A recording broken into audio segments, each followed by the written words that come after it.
F1 is finally returning to our screens on Thursday, and given that all of the Bahrain test is going to be televised, it's going to be on our screens for a long, long time. So, what are the main things that fans should be looking out for, and what should we be expecting from these 24 hours of on-track action? The lap times. Now, look, I know it's only testing. The lap times don't matter. However, they are definitely more important this time out than what we saw in Barcelona. The 2021 season saw 3 days of pre-season testing in Bahrain with the exact same format as to what we will be using this week. Unlike with Barcelona, we can also compare to previous pre-season testing times, as in 2020 testing we had a different format of the Barcelona circuit, which obviously slightly affected our ability to compare lap times. Traditionally, in pre-season testing, the fastest lap times do end up being actually pretty close to the pole time later in the year. So, well, yes, it is only testing, and I cannot stress that enough. That doesn't mean the lap times are completely irrelevant. And paired with the lack of running most teams were able to get on the C4 and C5 tyres in Barcelona testing, for a mixture of reliability problems and, one would assume, choice, Day 3 is certainly a must watch. New parts.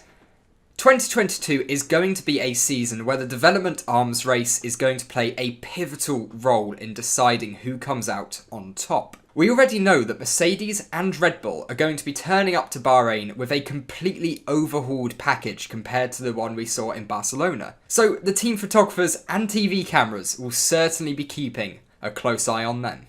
This is further fueled by recent rumours suggesting Mercedes could have completely removed the sidepods on their car by cleverly rearranging the radiators into the highest part of the bodywork. This move is rumoured to save them up to 1 whole second in lap time, which is, as you'll all know, absolutely massive in Formula 1, and would likely cause controversy even greater than what we saw with Mercedes' DAS innovation in 2020, as we would surely see the protests flying in as well. Haas and Alfa Romeo. Both Haas and Alfa were probably the only two real losers from Barcelona testing, after suffering a wide variety of issues on the opening 3 days, where we saw Red Bull and Mercedes pick up 439 and 393 laps respectively.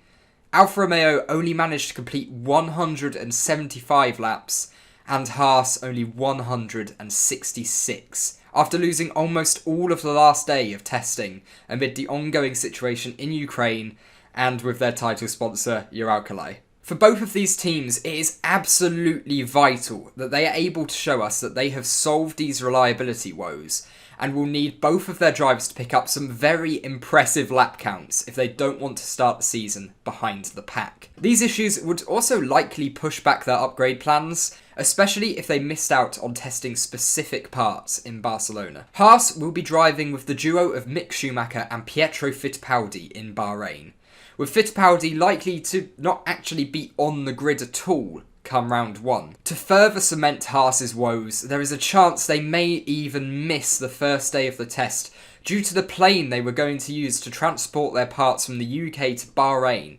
being unable to take off from Turkey due to technical issues. This makes an already dire situation for the team even worse. And to give Alfa Romeo a further mention here, they will also be debuting their new livery on track, which is neat. Porpoising.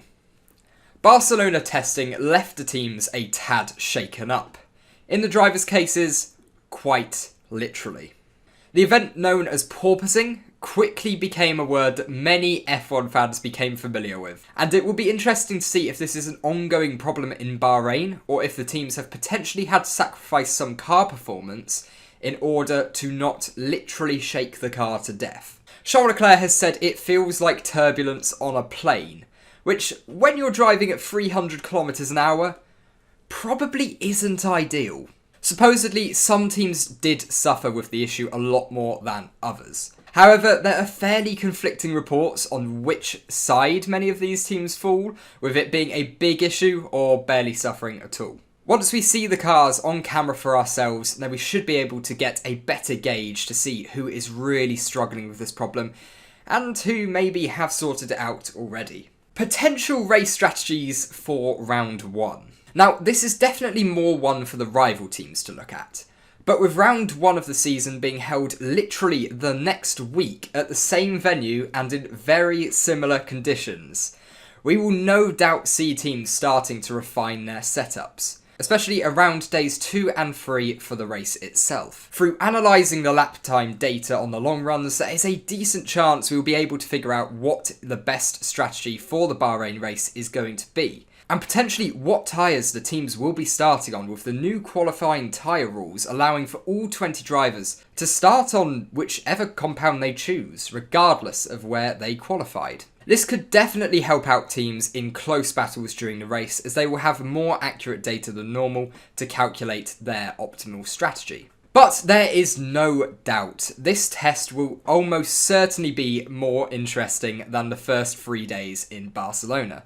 And of course, we will finally have a chance to see these cars hit the road live. I will once again be bringing some live coverage and chat from the tests. I doubt as much as last time out in Barcelona, streaming 27 hours in 3 days, but I will be around and certainly providing updates. I'm also happy to announce that we have launched the RaceBeacon F1 Fantasy Series on the F1 Fantasy game. For details on how to join and be in with a chance to win some prizes, just head over to the description and everything you need to know will be there. And if you have any questions, don't hesitate to just send them to the comments. As ever, I'll be reading them all. But until next time, goodbye.